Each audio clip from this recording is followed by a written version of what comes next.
आज की इस वीडियो में हम लोग सच में वो टॉपिक पढ़ेंगे जो इस चैप्टर का नाम है। चैप्टर का नाम क्या है? Nature and significance of management. Significance का मतलब क्या होता है? इम्पोर्टेंस। तो आज की वीडियो में हम लोग बस वही पढ़ेंगे, nature and importance of management.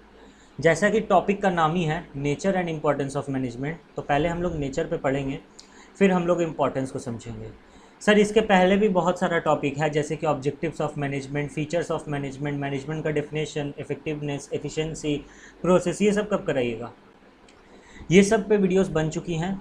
हम लोग पूरा बीएसटी का सिलेबस कंप्लीट कराने वाले हैं इस यूट्यूब चैनल पे, कॉमर्स वाले यूट्यूब चैनल पे।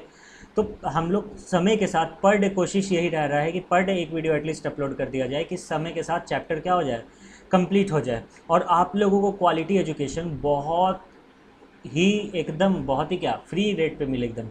चलिए कॉन्सेप्ट पे आते हैं, नेचर ऑफ मैनेजमेंट। देखिए कुछ ऑथर्स का मानना है मैनेजमेंट जो है वो एक साइंस है, कुछ ऑथर्स का मानना है मैनेजमेंट जो है वो एक आर्ट है, और कुछ ऑथर्स का मानना है, कुछ ऑथर्स तो ये भी कहते हैं कि मैनेजमेंट जो है वो प्रोफेशन बनने के पाथ पे चल चुका है। कहने का मतलब सर, जैसे कि कुछ ऑथर्स कहते हैं भैया ये जो है ना एक साइंस है, मैनेजमेंट को साइंस की नज़र से देखिए। क्यों?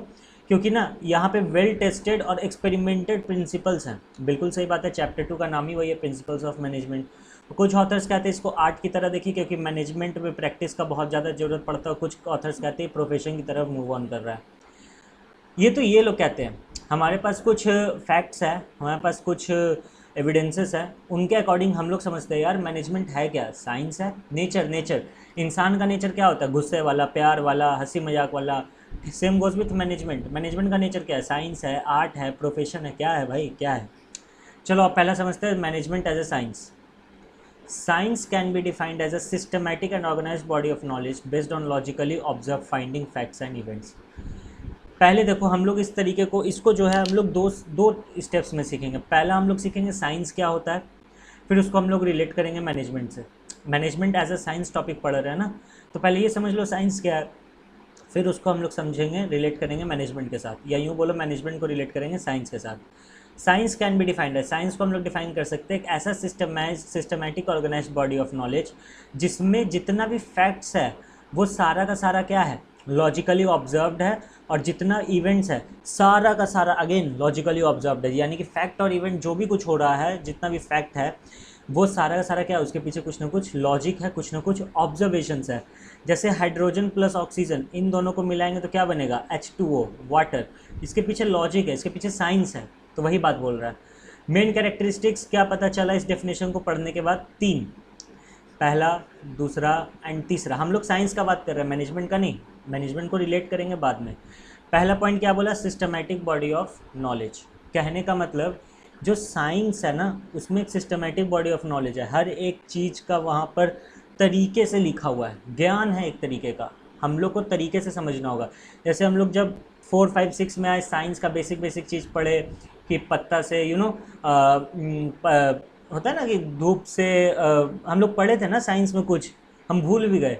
ठीक है, छोड़ो, हटाओ वो एग्जाम्पल हटाओ। फिर हम लोग धीरे धीरे जैसे जैसे हम लोग ग्रो करते गए, साइंस हम लोगों को एक तरीके से एडवांस चीज़ें बताने चल गया। इसी को कहते हैं सिस्टमैटिक बॉडी ऑफ नॉलेज, कि पहले आप बेसिक सीखो, उसके बाद धीरे धीरे आप एडवांस सीखो।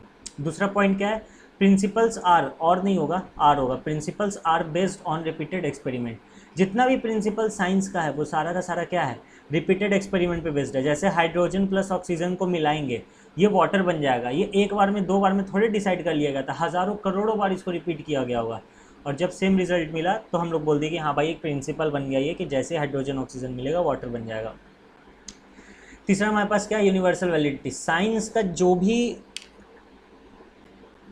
इवेंट है, जो भी फैक्ट है, वो सारा का सारा यूनिवर्सल वैलिडिटी रखता है, परवेसिव है, कहीं पे भी यूज़ हो जाएगा। जैसे कि अगर हम लोग इंडिया में हाइड्रोजन ऑक्सीजन मिलाएंगे तो वाटर बनेगा, हाइड्रोजन ऑक्सीजन H2O से वाटर बनता है। क्या अमेरिका में मिलाएंगे तो कुछ और से वाटर बनेगा? गर्मी के मौसम में मिलाएंगे कुछ और से वाटर बनेगा, ठंड में कुछ और से वाटर बनेगा? नहीं सर, नहीं। क्या आप भी बोल रहे हैं? H2O मतलब वाटर, चाहे आप किसी भी सीज़न में मिलाए, चाहे आप किसी भी दुनिया के कोने में जाके क्यों ना मिलाए। ठीक है सर। अब ये 3 जब आप समझ गए हैं, अब हम लोग इसको रिलेट करते हैं मैनेजमेंट के साथ। क्या मैनेजमेंट के लिए एक सिस्टमैटिक बॉडी ऑफ नॉलेज है? बिल्कुल है। आप 11th 12th में मैनेजमेंट, सॉरी 11th नहीं 12th में तो मैनेजमेंट ही पढ़ रहे हैं, आगे जाके MBA कीजिएगा तो और मैनेजमेंट के बारे में पढ़िएगा, तो हाँ बिल्कुल सिस्टमैटिक बॉडी ऑफ नॉलेज है। क्या इसका सारा का सारा प्रिंसिपल सिस्टमैटिक, ये प्रिंसिपल जो है वो रिपीटेड एक्सपेरिमेंट पे बेस्ड है? जी बिल्कुल, चैप्टर 2 में ही पढ़ना है हम लोगों को। 14 प्रिंसिपल्स है फ्योल के द्वारा गिवन, वो सारा का सारा रिपीटेड एक्सपेरिमेंट पे बेस्ड है। क्या मैनेजमेंट का यूनिवर्सल वैलिडिटी है? तो नहीं, यहाँ पे मैनेजमेंट मार्क खा जाता है। किन्हीं किन्हीं के बुक्स में लिखा होगा कि यूनिवर्सल वैलिडिटी है, लेकिन प्रैक्टिकली देखा जाए तो यूनिवर्सल वैलिडिटी नहीं है। जैसे लेट से एक जगह मैनेजमेंट करके पता चला कि यार हम अपना काम का ना, अगर कोई बॉस अपना काम 4 लोगों में बांट रहा है तो वहाँ उस पर्टिकुलर सेक्टर का या फिर उस पर्टिकुलर ऑफिस का एफिशिएंसी बढ़ गया। सर एफिशिएंसी क्या होता है हम लास्ट क्लास में डिस्कस कर चुके हैं।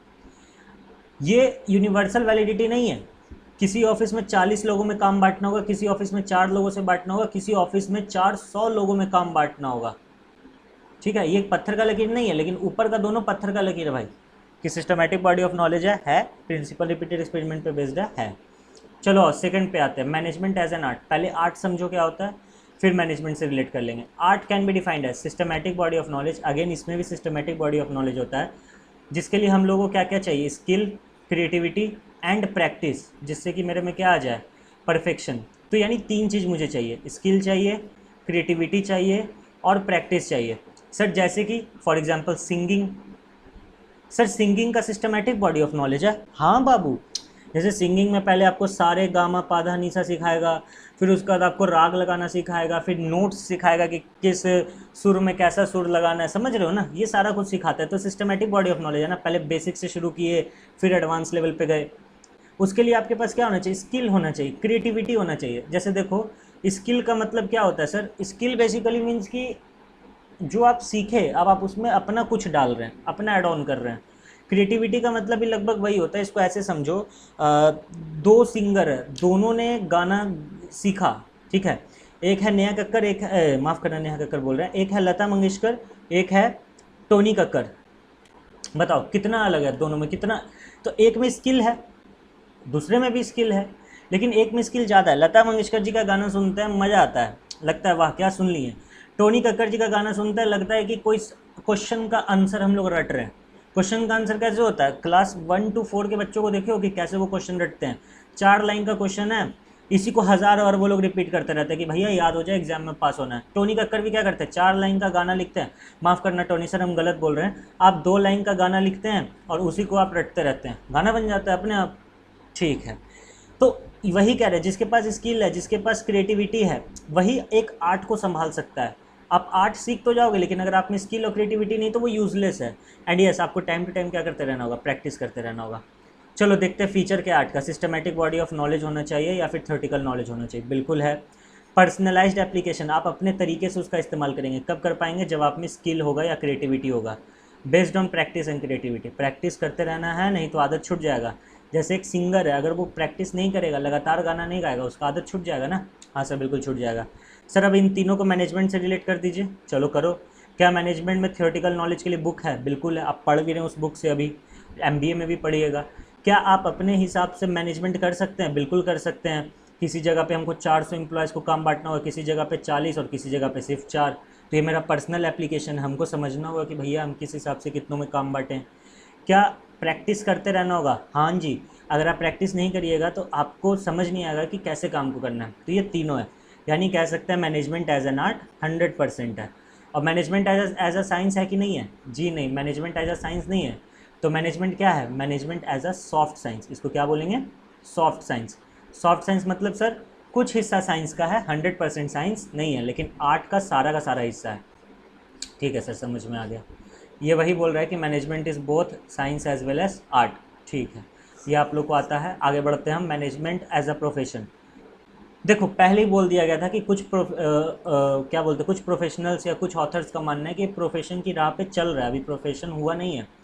प्रोफेशन का मतलब क्या होता है? एक ऐसा ऑक्यूपेशन जो कि बैक्ड बाय है। बैक्ड बाय मतलब जिसके पीछे सहारा है, किस चीज़ का? स्पेशलाइज्ड नॉलेज का और ट्रेनिंग का, और जहाँ पर एंट्री क्या है? रिस्ट्रिक्टेड। तो 4 पॉइंट्स मिला हम लोग को। ये क्या है? एक ऑक्यूपेशन है जिसमें स्पेशलाइज्ड नॉलेज चाहिए, ट्रेनिंग चाहिए, और जिसमें एंट्री क्या है? रिस्ट्रिक्टेड है।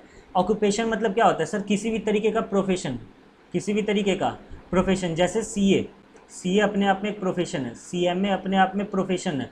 अगर आपको CA CMA करना है तो इसमें जो एंट्री है वो रेस्ट्रिक्टेड है, सब लोग नहीं कर सकते हैं।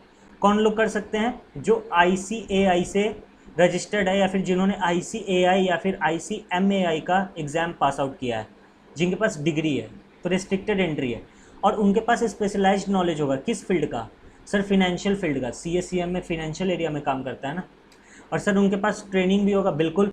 जब आप CA इंटर या CMA इंटर क्वालिफाई कीजिएगा तो आपको 1 साल, 1.5 साल, 3 साल रिस्पेक्टिव ट्रेनिंग लेना पड़ेगा।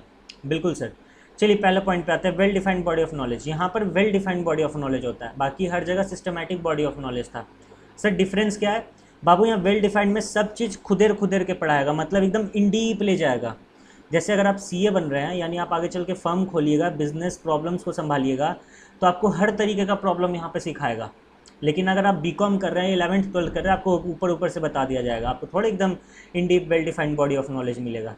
सर यहाँ पे सिर्फ CA का एग्जाम्पल हो सकता है, नहीं बाबू, डॉक्टर का भी हो सकता है। लेट से कोई डॉक्टर है जो आँख का डॉक्टर है, आइज़ का डॉक्टर है, तो वो आइज़ का अगर वो डॉक्टर है तो उसको हर एक चीज़ मालूम है कि भैया आँख में क्या से क्या प्रॉब्लम आ सकता है और कैसे सॉल्व कर सकते हैं। एंट्री रेस्ट्रिक्टेड है, कल को हम दुकान खोल के नहीं बैठ सकते डॉक्टर का, चलो भैया हम भी आँख ठीक करेंगे, हम तो और बर्बाद कर देंगे। तो रेस्ट्रिक्टेड एंट्री मतलब आपको पर्टिकुलर जो भी एग्ज़ाम है उसको क्वालिफाई करना होगा, या फिर पर्टिकुलर जो भी क्राइटेरिया है उसको क्वालिफाई करना होगा। अच्छा, डिग्री मिलने के बाद डिग्री के ऊपर चढ़ के बैठ जाना है? नहीं सर, प्रोफेशन का डिग्री मिलने के बाद डिग्री लेते ही इसलिए है कि हम सर्विस करेंगे, हम, मेरा मोटिव ही यही है कि हमको सर्विस देना है लोगों को। अगर आप डॉक्टर बने हैं तो आप डॉक्टर का सर्विस देंगे, CA बने हैं CA का सर्विस देंगे, and so on. Existence of ethical codes, हर एक प्रोफेशन का एक एथिकल कोड है। जैसे कि CA का क्या कोड है? किसी से घूस मत लो। डॉक्टर का क्या कोड है? कि किसी को, एथिकल कोड मतलब एक तरीके से मोरालिटी, सही गलत पहचानना। CA को बोला जाता है भैया आप गलत काम मत करो, घूस मत लो। डॉक्टर को बोला जाता है भैया आप आँख वाँख निकाल के बेच मत दो, 2 पैसा के लिए, है ना, ये सारा कुछ। फिर point number 5, presence of professional association. हर जगह पे एक प्रोफेशनल एसोसिएशन अवेलेबल है। CA करना है, ICAI के पास जाओ। डॉक्टर बनना है, ठीक है भैया, तो एक एसोसिएशन अवेलेबल है, दैट इज़ MBBS आपको क्वालिफाई करना होगा। अगर आपको इंजीनियरिंग करना है, IIT है, मतलब बहुत सारा चीज़ है। जैसे अगर आपको फैशन डिज़ाइनिंग करना है तो आपको NIT क्लियर करना होगा, नीट NIT बोलते हैं, NIIT बोलते हैं, माफ़ करना कोई गलती है, तो ऐसे ही कुछ है। ठीक है, कोई दिक्कत नहीं सर, कोई दिक्कत नहीं। तो ये था हमारा नेचर। अब इम्पोर्टेंस पे बात कर लें? हाँ सर, इम्पोर्टेंस पे भी बात कर लीजिए। चलो, इम्पोर्टेंस तो सबसे ईजी है, तुरंत खत्म हो जाएगा 2 4 5 मिनट में। Management help in achieving organisational goal या फिर ग्रुप गोल। मैनेजमेंट जो है वो हमारे ग्रुप गोल को अचीव करने में मदद करता है। सर ये हम लोग पढ़ चुके हैं फीचर्स में, बाबू फीचर्स में वो खूबी बताता है। जैसे अगर आप एक टीवी लेने जाओ तो वो आपको टीवी का खूबी बताएगा, इस ये 43 इंच का है, इसमें एंड्रॉयड ये है, वो है, इतना साउंड है, LED ये वाला लगा है, आप दूर से देख सकते हैं, साइड से देख सकते हैं। बट हमको थोड़े वो सब जानना है। हम अब अपने आप को देखेंगे कि ठीक है मैनेजमेंट में खूबी तो है, लेकिन क्या मेरे लिए ज़रूरी है? तो हमको कैसे पता चलेगा? After studying importance of management. तो पहला क्या है? Management help in achieving group गोल। दूसरा क्या है? Management improves efficiency. Management efficiency को इम्प्रूव करने में मदद करता है, हम लोग पढ़े हुए हैं। Management create a dynamic organization. जो समय, डायनामिक मतलब चेंज, समय के साथ अगर बिजनेस एनवायरनमेंट चेंज हो रहा है, ऑर्गेनाइजेशन चेंज हो रहा है, तो मैनेजमेंट भी चेंज, ऑर्गेनाइजेशन को चेंज करने में मदद करता है। फिर से बोल देते हैं पॉइंट नंबर 3, अगर बिजनेस एनवायरनमेंट चेंज हो रहा है तो ऑर्गेनाइजेशन को चेंज करने में मदद कर देता है मैनेजमेंट। सर अगर ऑर्गेनाइजेशन समय के साथ चेंज नहीं हो तो क्या होगा? नोकिया का हाल होगा। नोकिया को बोला गया था, लोग चिल्ला रहे थे कि नोकिया को भैया एंड्रॉयड में आ जाओ, नोकिया बोला ना हम विंडोज़ में रहेंगे। देखो नोकिया का आज तक लोग पूछता ही नहीं अब। Management help in achieving personal objective. Personal objective भी अचीव करने में मदद करता है। कैसे सर? ऑब्जेक्टिव्स ऑफ मैनेजमेंट नाम का एक क्लास है, उसको देख लो। Management help in development of society. कैसे सर? यानी सोशल ऑब्जेक्टिव में मदद करता है। कैसे सर? ऑब्जेक्टिव्स ऑफ मैनेजमेंट नाम का एक क्लास है, उस पर क्लिक करके देख लो। चलिए तो आज का वीडियो यहीं तक रहने देते हैं। अगर आपको ऑब्जेक्टिव्स ऑफ मैनेजमेंट वाली वीडियो देखनी है, आपकी स्क्रीन पे लेफ्ट हैंड साइड पे आ रही होगी, क्लिक करके देख लो। अगर आपको ये चैप्टर शुरू से देखना है, आपकी स्क्रीन के राइट हैंड साइड पे प्लेलिस्ट आ रही होगी, उस पर क्लिक करके देख लो।